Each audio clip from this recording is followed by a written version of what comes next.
So hello guys, বৰষুণ বতৰ আজি 2 সপ্তাহ 3 সপ্তাহ ধৰি বৰষুণ দিয়ে আছে। ভাবিলো কাম নাই যেতিয়া গছকে ৰুম বুলি। যেতিয়াই বৰষুণ দিয়ে তেতিয়াই মোৰ গছ ৰুবলৈ মন যায় আৰু সকলোৱে ৰুব।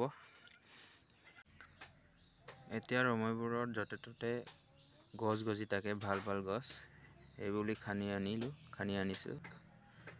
কিন্তু মই হিমলু গছে ৰুই ভাল পাওঁ। এইবুলি মই হিমলু গছকে ৰুইছো বাৰী চাৰি বনাই পিনি। চাই থাকক, বিচাৰি আনিবলগীয়া হৈছে, এইকাৰণে চাই ফুৰি আছো ক'ত বা কি আছে।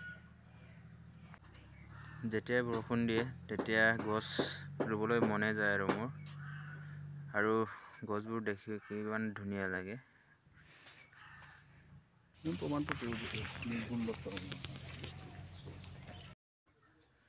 ৰুবলৈ চাফা কৰি আছো। এতিয়া ইয়াতে বাৰী চাৰি লগাব লাগিব।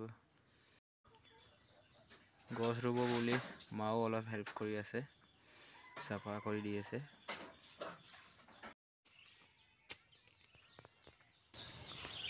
জাবৰ কাটি বাগৰে লাগি গৈছে।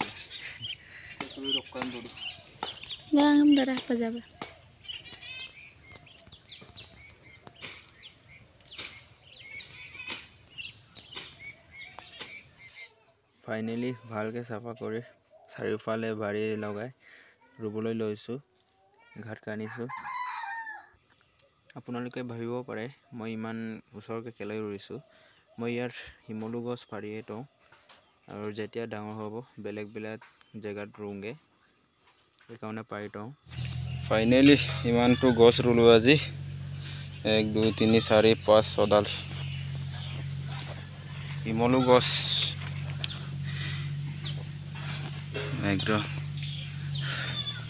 বৰষুণ বতৰত ৰুবলৈ চেষ্টা কৰিলো। বেকা হৈ থাকিব, এইকাৰণে এইটো লগোৱা হৈছে।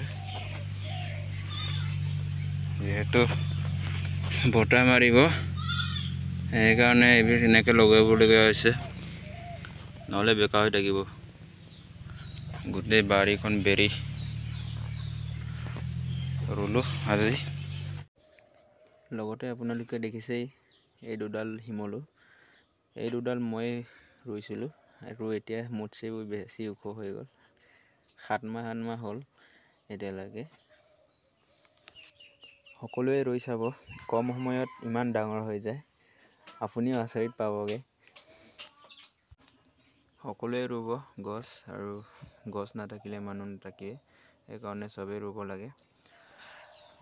যিহেতু এতিয়া আইডি ঘৰৰ কাৰণে গছ কাটি আছে, সেইকাৰণে সকলোৱে ৰোপণ কৰিব। এদিনত যদি এডালেই ৰুব পাৰোঁ, প্ৰকৃতিৰ কাৰণে বহুত ভাল হ'ব বুলি আশা কৰোঁ। সকলোৱে ৰুব। ভিডিঅ'টি কেনেকুৱা পালে কমেণ্ট কৰি জনাব, লগতে লাইক শ্বেয়াৰ এণ্ড ছাবস্ক্ৰাইব কৰি দিব বুলি আশা ৰাখিলোঁ। So bye bye.